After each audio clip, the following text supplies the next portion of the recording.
بسم اللہ الرحمن الرحیم۔ سلطان نور الدین عادل بادشاہ متقی اور صاحب اوراد و وظائف تھے، یعنی خوب تسبیح وغیرہ پڑھا کرتے تھے۔ رات کا بہت سارا حصہ تہجد اور وظائف میں خرچ ہوتا تھا۔ سن 575 ہجری میں ایک شب تہجد کے بعد سوئے تو حضور اقدس صلی اللہ علیہ وسلم کی خواب میں زیارت ہوئی کہ حضور اقدس صلی اللہ علیہ وسلم نے دو قیری آنکھوں والے آدمیوں کی طرف اشارہ فرما کر سلطان سے ارشاد فرمایا کہ ان دونوں سے میری حفاظت کرو۔ سلطان کی گھبراہٹ سے آنکھ کھلی، فوراً اٹھ کر وضو کیا اور نوافل پڑھ کر دوبارہ لیٹے تو معاً آنکھ لگ گئی اور یہی خواب بعین ہی دوبارہ نظر آیا۔ پھر جاگے اور وضو کر کے نوافل پڑھے، پھر لیٹے اور معاً آنکھ لگنے پر تیسری مرتبہ پھر یہی خواب نظر آیا تو اٹھ کر کہنے لگے کہ اب نیند کی کوئی گنجائش نہیں۔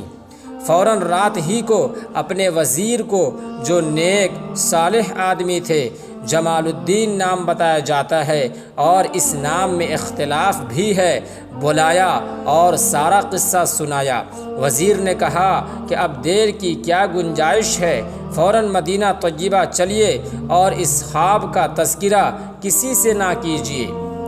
بادشاہ نے فوراً رات ہی کو تیاری کی اور وزیر اور 20 نفر مخصوص خدام کو ساتھ لے کر تیز رو اونٹوں پر بہت سارا سامان اور مال و متاع لدوا کر مدینہ طیبہ کو روانہ ہو گئے اور رات دن چل کر 16ویں دن مصر سے مدینہ پہنچے اور مدینہ طیبہ سے باہر غسل کیا اور نہایت ادب و احترام سے مسجد شریف میں حاضر ہوئے اور روضہ جنت میں 2 رکعت نفل پڑھی اور نہایت متفکر بیٹھے سوچتے رہے کہ کیا کرے۔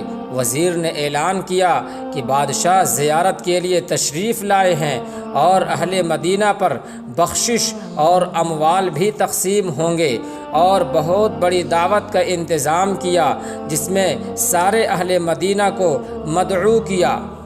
بادشاہ عطا کے وقت بہت گہری نگاہ سے لوگوں کو دیکھتے تھے۔ سب اہل مدینہ یکے بعد دیگرے آ کر عطائے اور تحائف اور گفٹ وغیرہ لے کر چلے گئے، مگر وہ 2 شخص جو خواب میں دیکھے تھے کہیں نظر نہ آئے۔ بادشاہ نے پوچھا کہ کوئی اور باقی تو نہیں رہا، اس کو بھی بلا لیا جائے۔ معلوم ہوا کہ کوئی باقی نہیں رہا۔ بہت غور و خوض اور بار بار کہنے پر لوگوں نے کہا کہ 2 نیک مرد متقی پرہیزگار مغربی بزرگ ہیں، وہ کسی کی کوئی چیز نہیں لیتے ہیں، خود بہت کچھ صدقات و خیرات اہل مدینہ پر کرتے رہتے ہیں، سب سے یکسو رہتے ہیں، گوشہ نشینی یعنی الگ تھلگ رہتے ہیں۔ بادشاہ نے ان کو بھی بلوایا اور دیکھتے ہی پہچان لیا کہ یہ وہی دونوں ہیں جو خواب میں دکھائے گئے تھے۔ بادشاہ نے ان سے پوچھا کہ تم کون ہو؟ کہنے لگے کہ مغرب کے رہنے والے ہیں، حج کے لیے حاضر ہوئے تھے، حج سے فراغت پر زیارت کے لیے حاضر ہوئے اور حضور اقدس صلی اللہ علیہ وسلم کے پڑوس میں پڑے رہنے کی تمنا ہوئی تو یہاں قیام کر لیا۔ بادشاہ نے کہا کہ صحیح بتاؤ، تو انہوں نے جو پہلے کہا تھا اسی پر اصرار کیا، دوبارہ وہی ریپیٹ کیا۔ بادشاہ نے ان کی قیام گاہ پوچھی، معلوم ہوا کہ روضہ اقدس کے قریب ہی ایک رباط میں قیام ہے، یعنی ایک کمرے میں قیام ہے۔ بادشاہ نے ان کو تو وہیں رکے رہنے کا حکم دیا اور خود ان کی قیام گاہ پر گیا اور وہاں جا کر بہت تجسس کیا، بہت چھان بین کیا۔ وہاں مال و متاع تو بہت سارا ملا اور بہت ساری کتابیں وغیرہ رکھی ہوئی ملی، لیکن کوئی ایسی چیز نہ ملی جس سے خواب کے مضمون کی تائید ہوتی۔ بادشاہ بہت پریشان اور متفکر تھا۔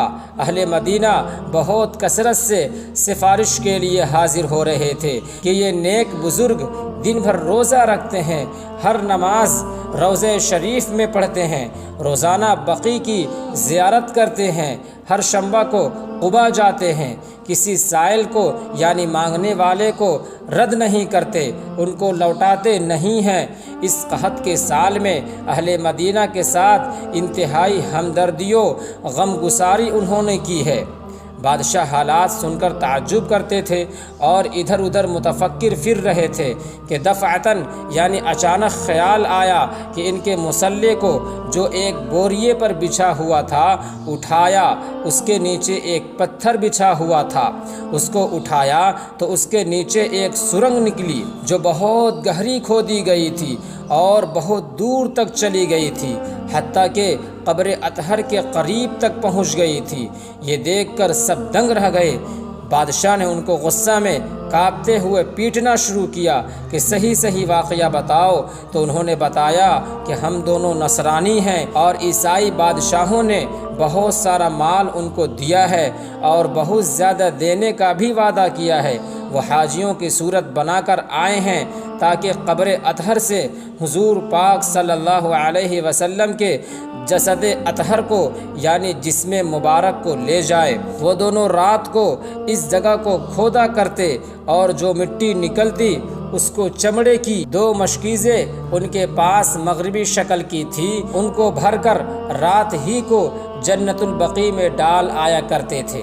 بادشاہ اس بات پر کہ اللہ جل شانہ نے اور اس کے پاک رسول صلی اللہ علیہ وسلم نے اس خدمت کے لیے ان کو منتخب کیا، بہت روئے اور بہت غمگین ہوئے اور اپنے آپ کو بہت روئے اور دونوں کو قتل کرایا اور حجرے شریف کے ارد گرد اتنی گہری خندق کھدوائی کہ پانی تک پہنچ گئی اور اس میں رانگ یا سیسا پگھلا کر بھروا دیا کہ جسد اطہر تک کسی کی رسائی نہ ہو سکے۔ دوستو، اس واقعے سے ہمیں یہ سبق ملتا ہے کہ بعض لوگ اپنے ظاہری شکل کو اس طرح بنا کر رکھتے ہیں کہ اچھے لوگ بھی اس کو دیکھ کر دھوکہ کھا جاتے ہیں۔